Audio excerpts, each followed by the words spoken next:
it's Tracy Tully, and you're listening to Tracy Tully Talks at bbsradio.com, the place to be right now.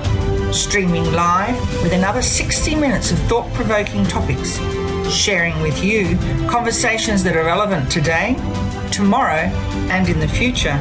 Join me each week on Thursday mornings at 10 a.m. Australian time, AEST, 5 p.m. Wednesday PT. Hello, Los Angeles. If you missed the live show, jump onto your favourite podcasting platform and you'll find me on Tracy Tully Talks. We do have some adult language, so if you have some little ones around, pop on your earphones.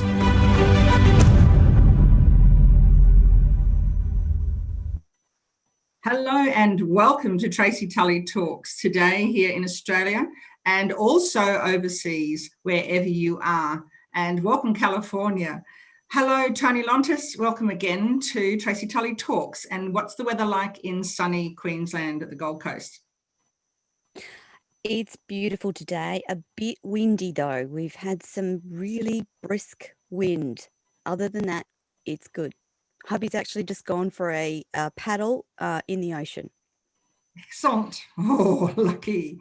So for our listeners here in Australia, we've just started spring, and so it's been a bit of a cold, wet, which has been wonderful for us, and very windy end of the winter. But now we start heading into our summer, so spring's here, and it's usually very short-lived here. We usually have only a little short time spring, and it goes boom straight into summer. Toni, today we're talking about, yes, and the heat, lots of heat going there. Today we're talking about resilience, and coupled with resilience is fear. And we know that it's very difficult for some people to beat fear. And I always liken my journey and the journey of others to a road trip. And I always tell my clients, don't allow fear to jump in the vehicle with you, kick it out and throw it in the boot. Tell me, what's your philosophy about fear? What are your thoughts? So I guess my favourite saying is feel the fear and do it anyway, because fear is actually just a feeling.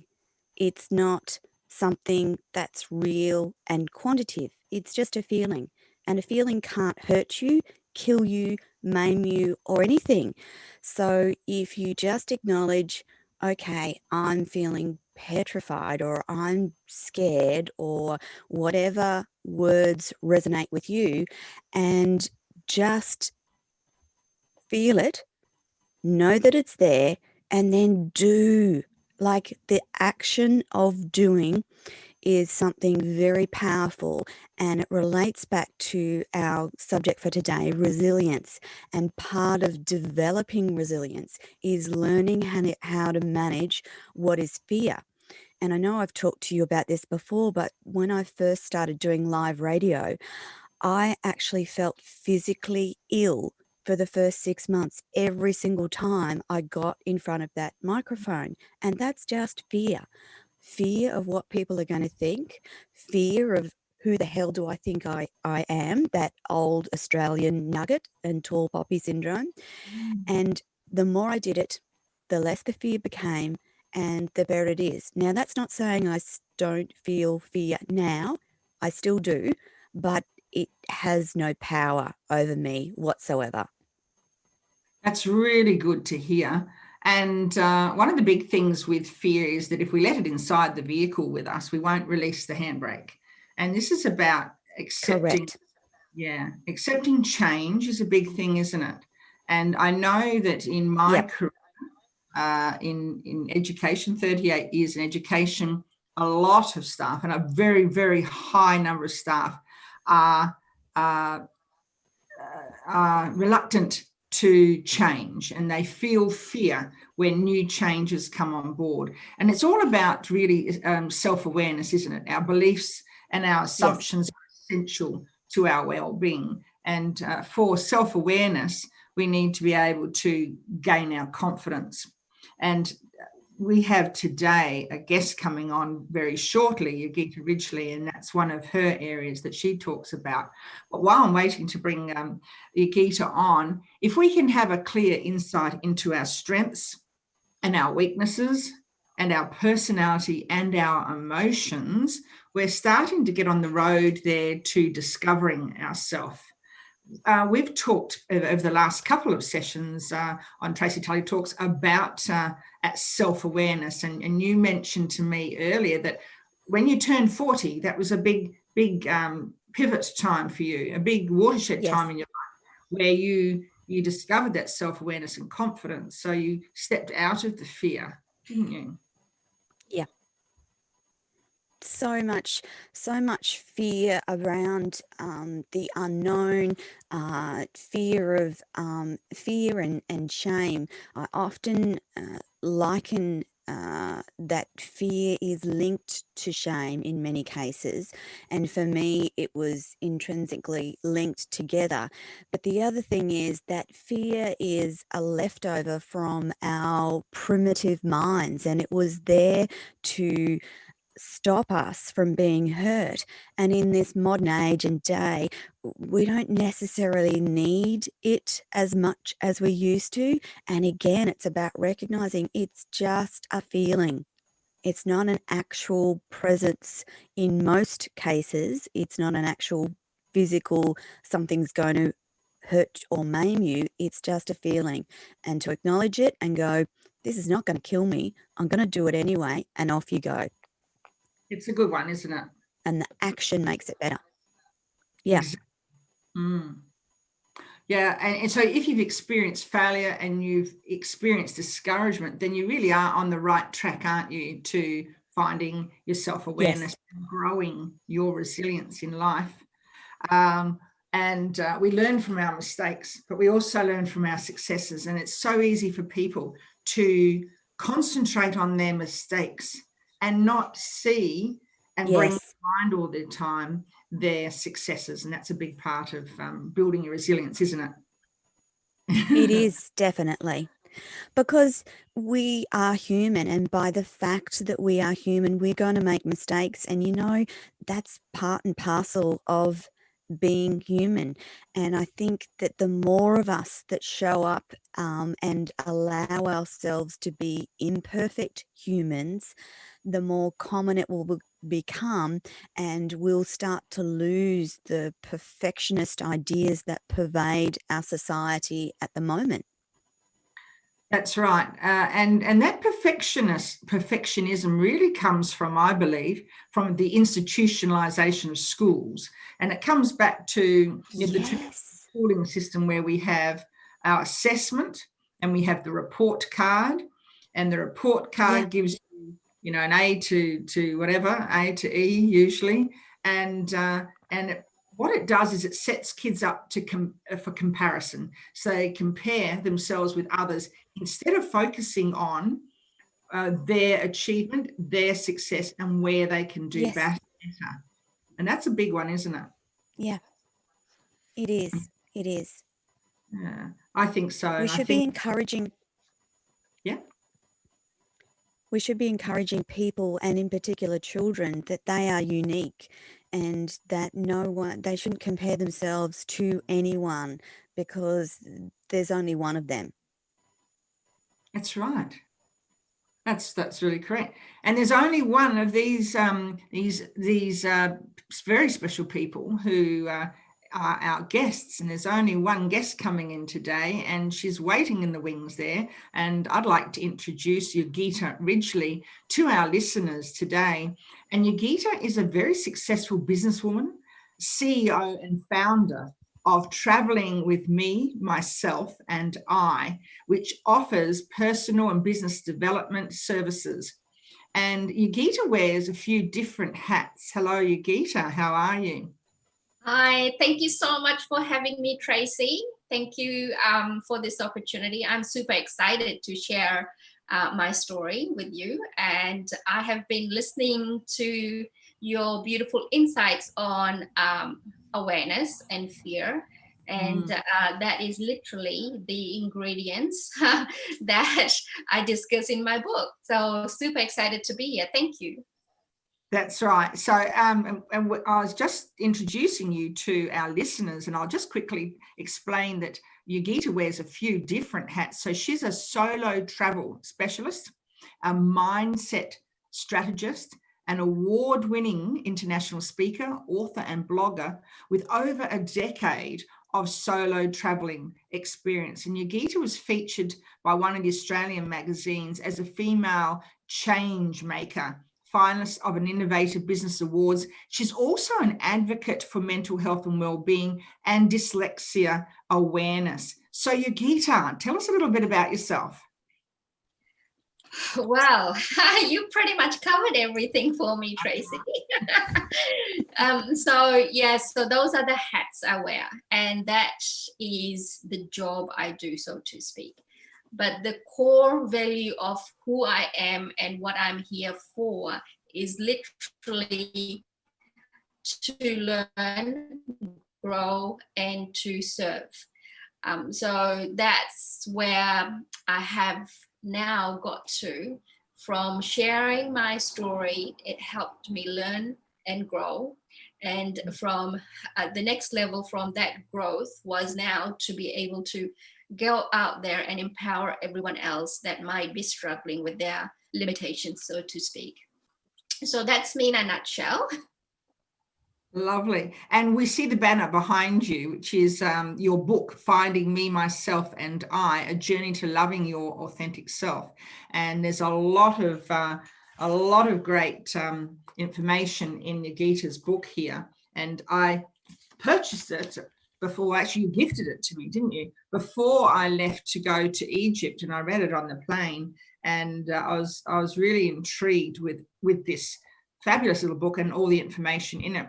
And the reason I was intrigued is because I was going to what's considered a difficult country in the world to travel to as a solo female traveler. And so the advice in this book was paramount for me. It was really good.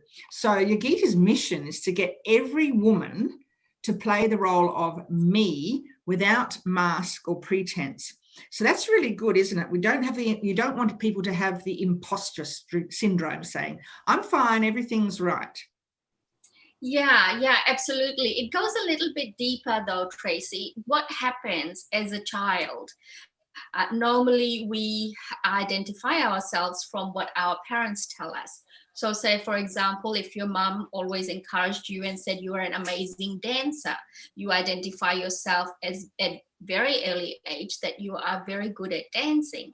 And then you get a bit older, you start school, and then your teacher might say you're amazing, at drawing, and then you identify yourself with that. So all our lives, we identify ourselves from what other people tell us. And then you get to a place where you actually haven't really had time or the tools to really learn how to actually really know your identity, who you really are, what your strengths are, and what your weaknesses are. And all of us do have a gift, one gift that makes us a lot more unique from the other person. So what happens, the deeper meaning of taking the mask off is stop identifying yourself by what other people have told you and find your true self, find your authentic self. And then you will see the difference between the two. Like I lived most of my life being identified by what other people told me. And for me, it wasn't so positive, so to speak, during school years because of my dyslexia. But my family life, when I was a little girl before school, it was an amazing life because my parents really embraced me for being different. So I didn't really know I was different, so to speak. I thought this is what every child looks like and does, and this is how everyone else is. So when I started school, and because of my dyslexia, when I look at books or letters or anything to do with reading, writing, I just see a whole lot of numbers flying around. Alphabets flying around. And I thought everybody saw the same thing. How was I supposed to know that it was different? So as you grow older, you start to identify yourself with these different things. And I identified with a lot of very negative things. And then I got to a place where I had to take a long, deep breath and step aside and look from almost from outside into my own life. And that was the start of my personal development journey to and also the start of my solo travel journey. And they went hand in hand. Like, my business is called Traveling with Me, Myself and I. The reason for that is you're traveling within you and you're traveling on the outside of you. So there is like a double dip of the meaning, so to speak. And that's, again, the dyslexia mind does that automatically. While we struggle with not being able to read and write and spell to save ourselves, we are able to create things that nobody else can think about, so to speak. So the taking the mask off was extremely raw and very vulnerable, and like they did when I was younger. People will say, oh, look, she can't read, she can't write, she can't spell. All those things were surfacing on the surface, and then I had this whole thing where I would have the replay of my teacher saying she won't amount to anything, she's so stupid, she's so lazy, she can't read. And these things, they just create these limitations. So when I took my mask off, it took me a while. It wasn't overnight. So it was a process that happened. And the most powerful thing that I had within me that I didn't know was resilience. Kept on pushing and pushing and pushing.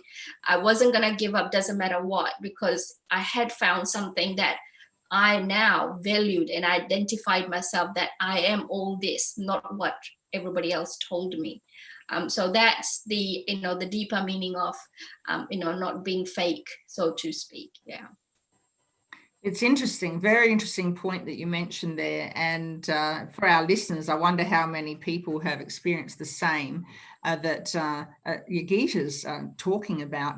And one of the biggest things, I think a couple of episodes ago, Toni, we were talking about speaking, and I said that everyone can unlock their voice. Everyone can actually sing, and the voice that we grow up with isn't necessarily our real voice, because we imitate everything we hear when we're young. And exactly like you said, you absorb like a sponge all the comments that you're told.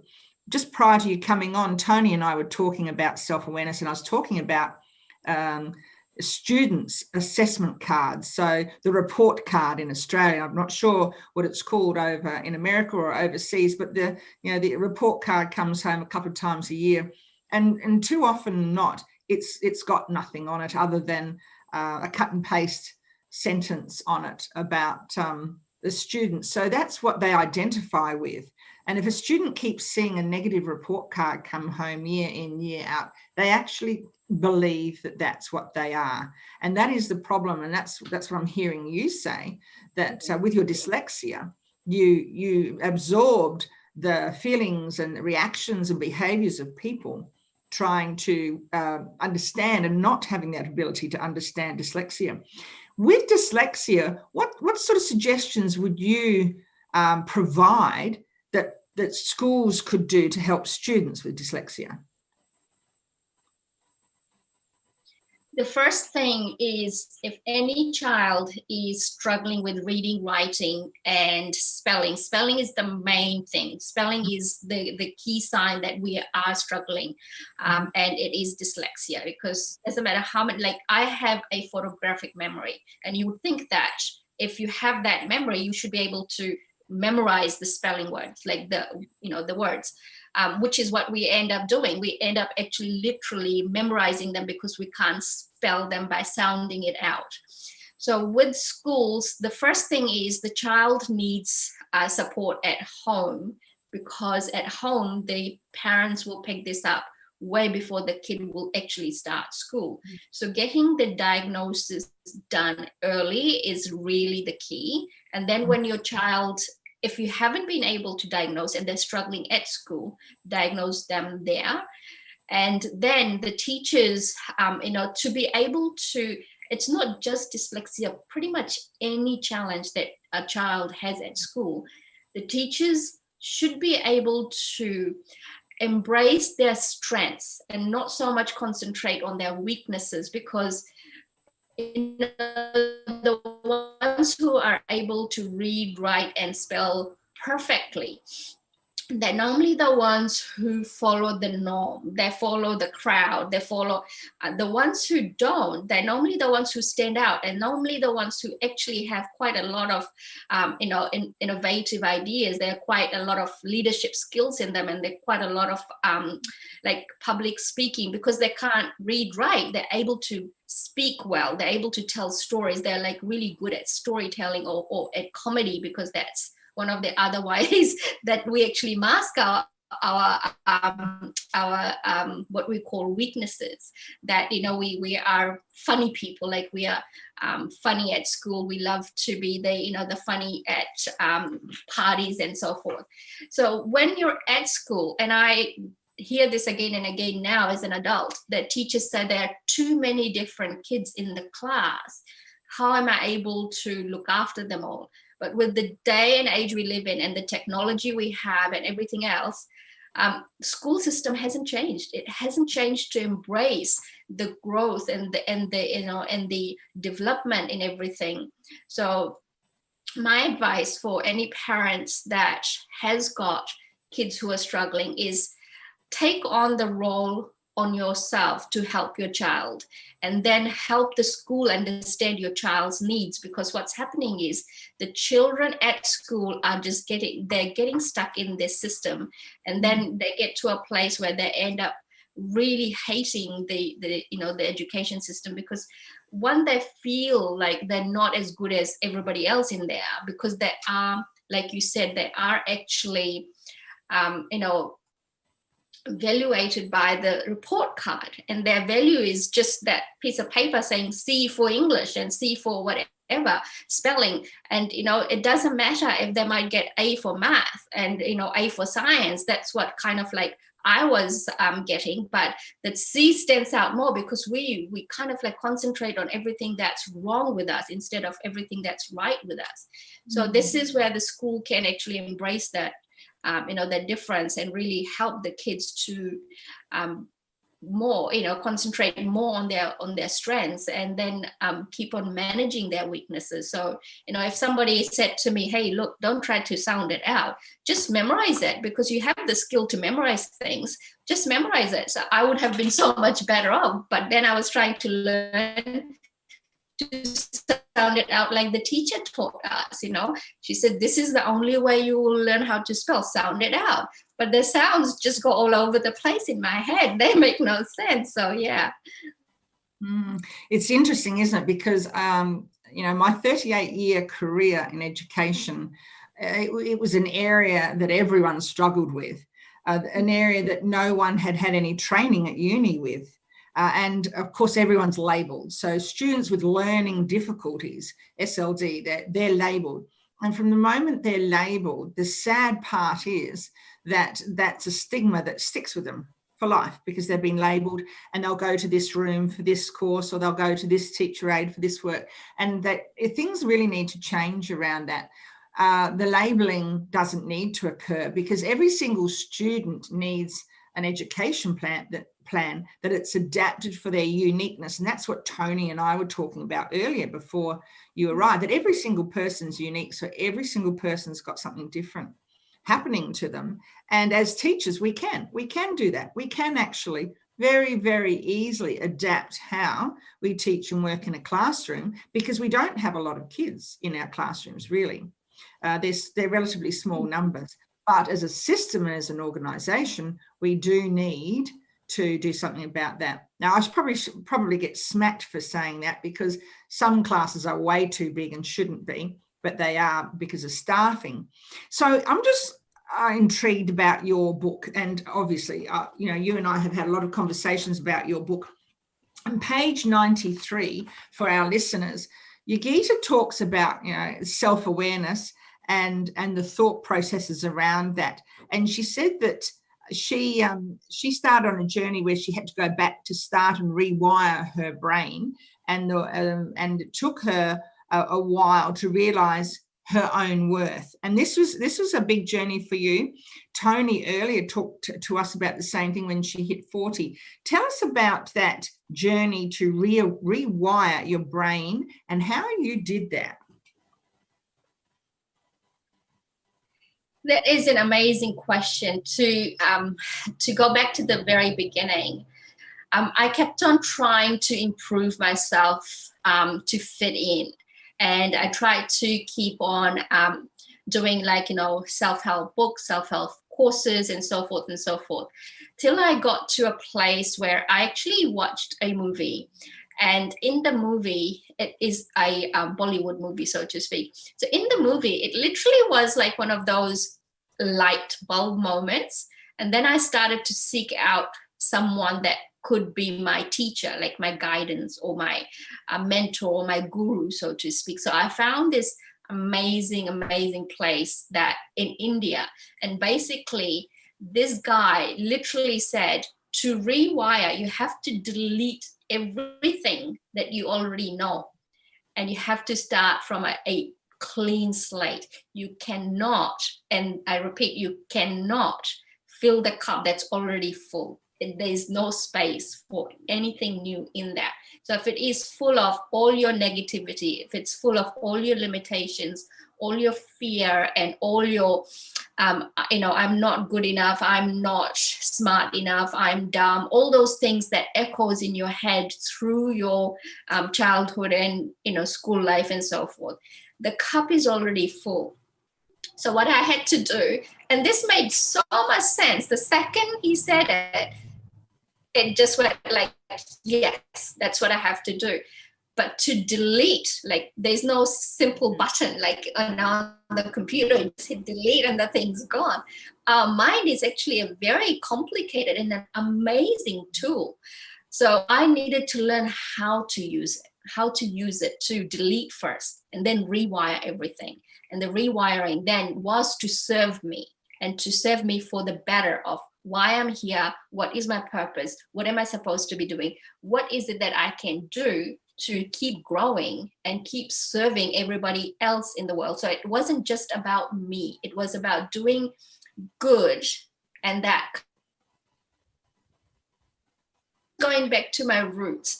And as you know, in the book, I talk a lot more about going back to my roots and connecting with,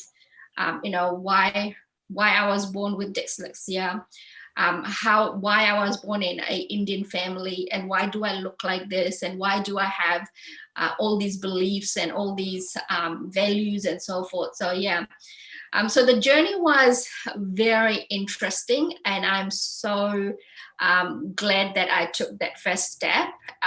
Without that first step, I would have been still sitting on the fence and still blaming the world for everything that was not going right in my life. And yes, so literally it is really hard to explain in words because it's very emotional, but I gave it my best shot to do it on my book. So yeah. It's a fabulous book, and I highly recommend Yogita's book.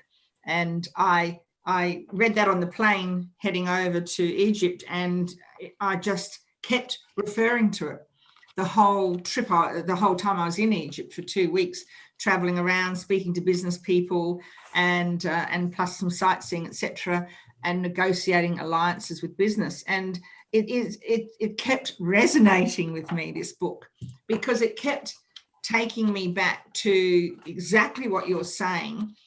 Have you lost yourself a little bit? And if you feel that you might have lost yourself, which a lot of us do, especially women, because we are people pleasers, and we always please everyone else before we please ourselves. And so, that process of solo travel is very, very cathartic. And Toni, I know, would agree with me too. It really does help soothe that fear, doesn't it? And I notice on your suitcase behind you, the suitcase stickers there, you've fear is one of the words on the sticker there. So it's about finding the brand new you.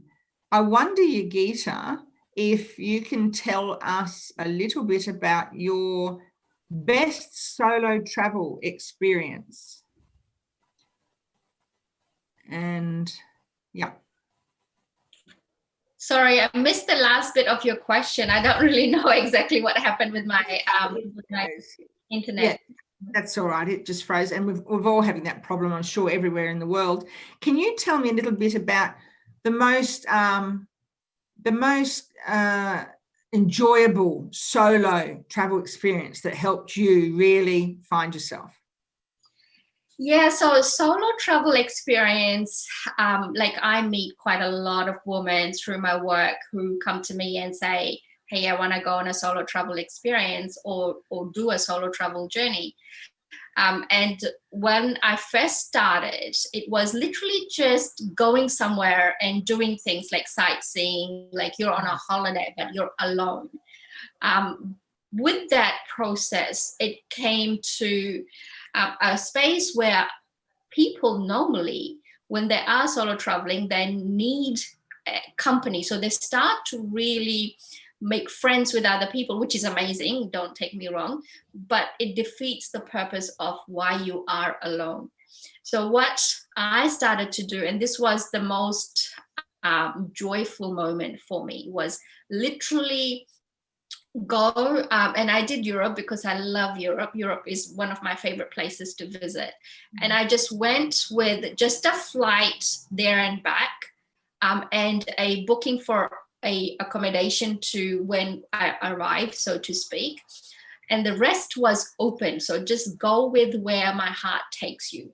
And I talk a little bit about it in my book. And so I arrived in Paris and literally all by myself. So there's no support person. There's no groups I'm gonna meet.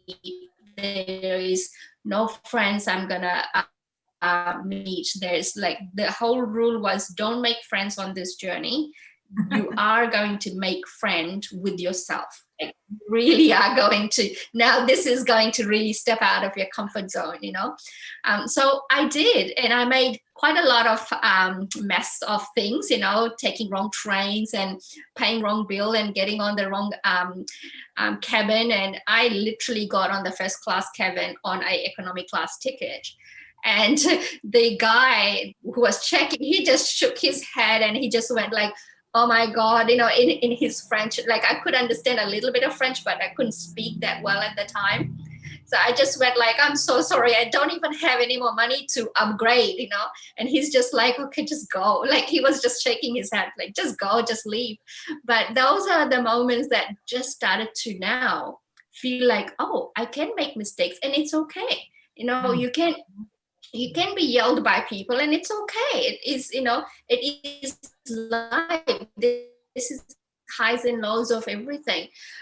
You know, not finding accommodation the way I would have liked it, because I didn't plan ahead for that reason. How am I going to react when I'm thrown in this place and in this space and in this situation?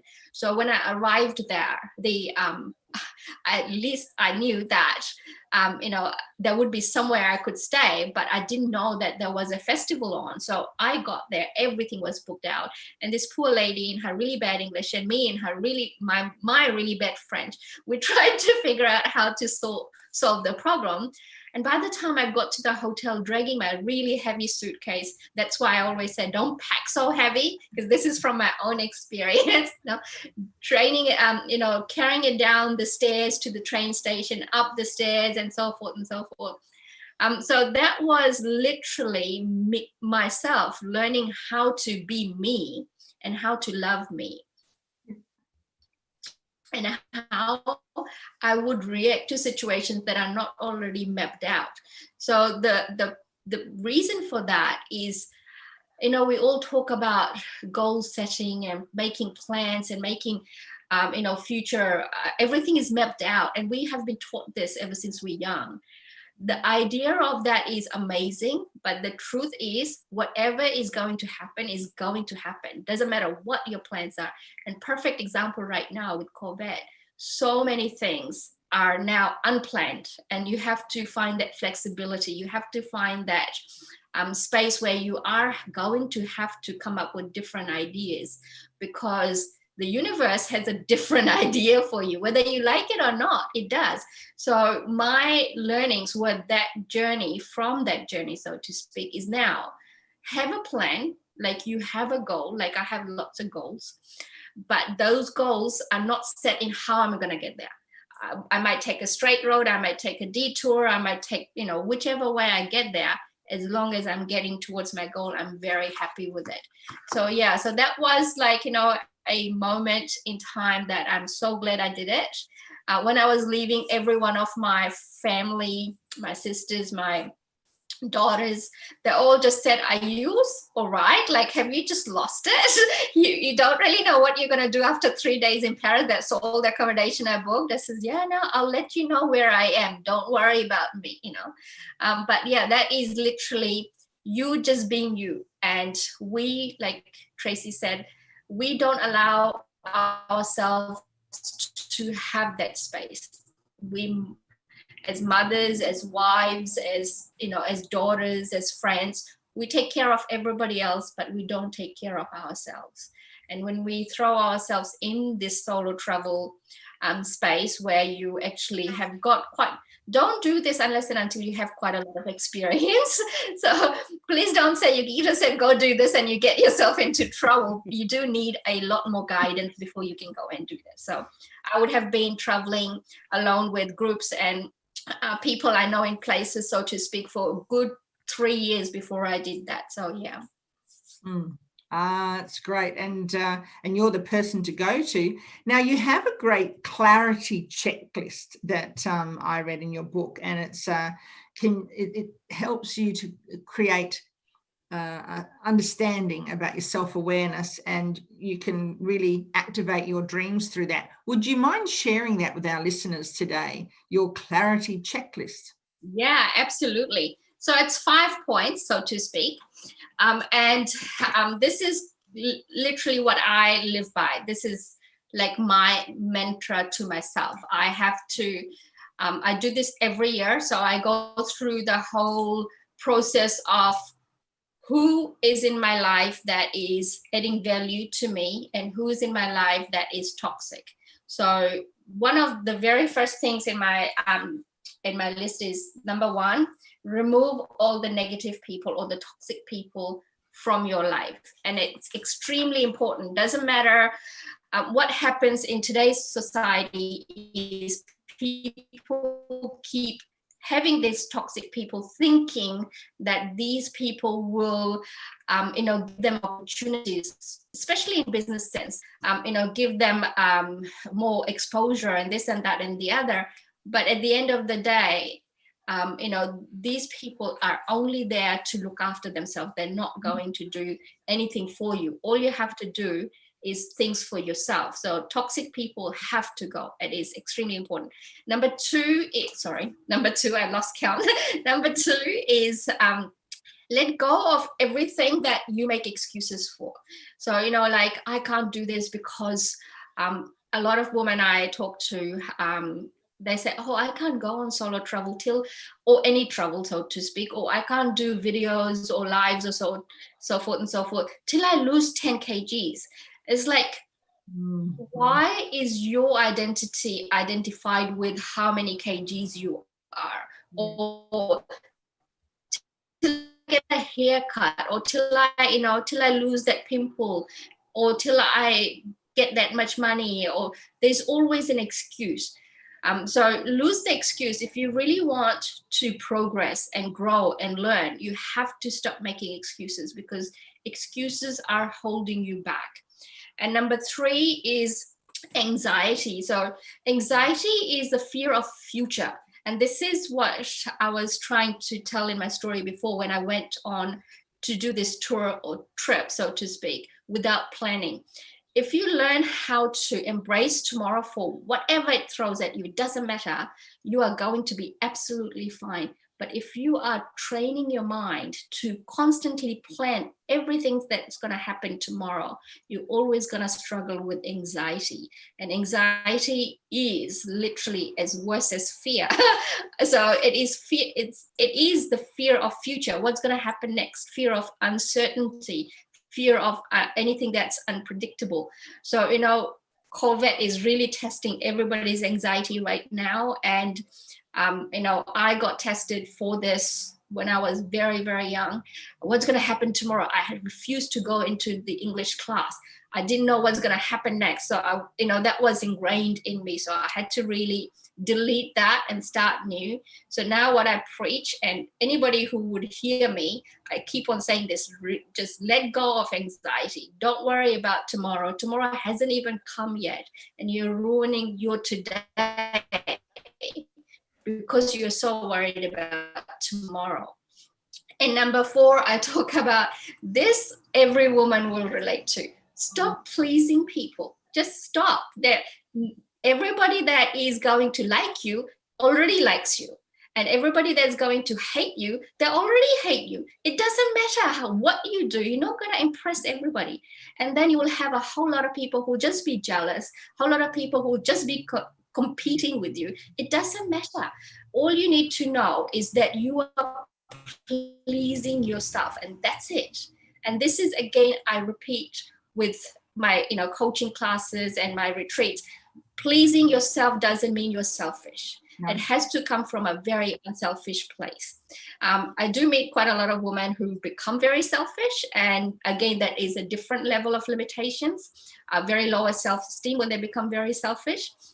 But again, there's a conversation for another day. So the last one is negative self-talk. And I have not met one person who doesn't have a negative self-talk. This really is a big problem, especially for women. It is also, you know, men, children, but especially for women, because when you don't know your worth, you are constantly going to have negative self-talk. And again, when your value is depending on other people's opinion, you're going to have negative self-talk. And the only way you can stop this negative self-talk is really start to know your value, know your worth, and not have other people's opinion change it. So that is not going to happen overnight. It didn't happen overnight for me. But it definitely is achievable. Like right now, when I talk to my clients, I say exactly what I think, and not because I want to be rude, but because I really want to help them. And that was what was done for me. So when people start to be frank with you, that is your testing. You know, like you can always say beautiful things about people, but not mean a thing.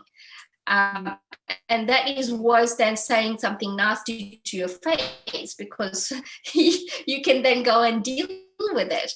So yeah, so when we stop negative self-talk, that's when the whole thing unfolds. We start to really listen to what we're capable of, start to really know your strengths, and your weaknesses are not the end of the world. They're only there for you to keep working on. Like my dyslexia is not something that you can take a tablet and it will go away. It will never go away. I will never be able to spell, doesn't matter what. And I tell all my clients when I work with them is that if I am writing something, don't worry about spelling. You have to respell the word and then use it. But and they laugh with me instead of at me. So that this is the beauty of now educating people how to deal with you and how to work with you, because you have a weakness. And I know majority of us can now hire people to do things for them as well. So those are my 5 tips from the book, and I hope it helps. Yeah. That's really good. And those tips are brilliant. So if anyone's after that book, Yogita's book is on Amazon, Finding Me, Myself and I, A Journey to Loving Your Authentic Self. Or you can find her on www.travelingwithmemyselfandi.com. And you'll pop onto Yogita's website and have a look around. But it's really interesting because we were talking about the imposter syndrome earlier when you came in. And some years ago, I went and studied hairdressing so I could teach it in schools, because we had this issue with plenty of vocational education subjects for males, boys, and we didn't have a big variety for girls. And it became an issue. And the girls came to me and said, can we please do beauty and hair? And I said, why not? And of course, my department went, oh, they had a pink fit. Why? I don't know. Still to this day, I wouldn't have a clue, other than it was probably just too hard, poor things. But nonetheless, it was that something I learned in that group. One of the teachers said to me, or said to the whole class, you know, you're finishing the end of this year. So when you go out there, just fake it till you make it. And we all burst into laughter, because that's exactly all you can do, isn't it? All you can do in life is fake it until you make it, and have a go. But don't pretend to be okay when you're not okay. We won't do that imposter syndrome, because that gives us no confidence. But what does give us confidence, if you say, I can have a go at this, and you're not afraid to make a mistake, and you're not afraid to say, oh, sorry, you know, I shouldn't have done that, etc. So thank you so much, Yogita, for coming today. It's been wonderful having you on board, and a really interesting book that Yogita talks about as a woman trapped between two cultures. And if you want to read that book, that's a fabulous story, regardless of who you are. But if you're traveling and you want to travel alone on your own, when the borders open up and the planes get going, this might be a lovely gift to a friend who's traveling, or a child who's about to launch into the big world. So thank you, Yogita. Please stay with us while we continue, if you wouldn't mind, because I'm just going to talk a little bit more about the resilience. And feeling fear is not always a bad thing, as we've heard from Toni today, and we've heard from yourself, that because it forces us to appreciate who we are and what we've done, and also it forces us to appreciate different experiences and trying to understand different situations, and that's challenging us, and therefore that's accepting change. And the more that we live like that, the greater we build our resilience, so we can actually build it. And in my book, I've just got a little quote I'd like to read to our listeners, and it goes like this: each time you feel fear, you become more skilled at understanding a deeper level of yourself. You have insight into your immediate reactions to unknown situations. When your mind is confident, fear will diminish. And it is then that you will discover the power of self-awareness.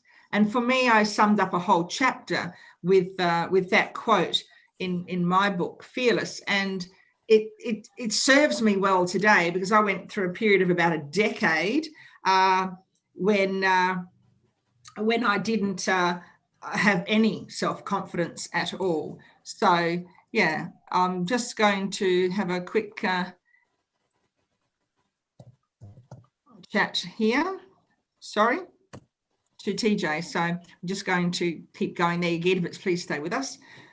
So with resilience, it's like a step up, isn't it? It's step by step where you're building your confidence, and it's like climbing up that mountain, isn't it, Toni? Have you done any mountain climbing? Not for a fairly long time. And the last time actually, no, that's not true. The last time I climbed a mountain was actually not physically. It was in one of those wonderful sky gondolas in Austria, going up to the top of the Austrian peaks. Yeah. Sounds scrumptious, really, really lovely. And that's what we have to do. It was breathtaking. Yeah. Yes. And if we can't travel overseas at the moment, we've still got our own countries that we can travel within and get to know our own area and our own environment again, which is not such a bad thing, is it? No, eventually we'll be able to travel again. Might be a little bit longer than we'd like, because I know I've had itchy feet this year I would have been, you know, to Bali and Fiji and Melbourne and Sydney and anywhere else. But and you and I had a trip planned to the US and Canada. None of that's been possible. So, but it's been a good year for sitting with yourself and working on things like your fears and working on your hopes and dreams and vision for the future, hasn't it? It certainly has, and you know, you can find negatives and positives in every single situation. And COVID has taught the whole world to look for positives, hasn't it? And it's something that we have to do. Well, I hope so.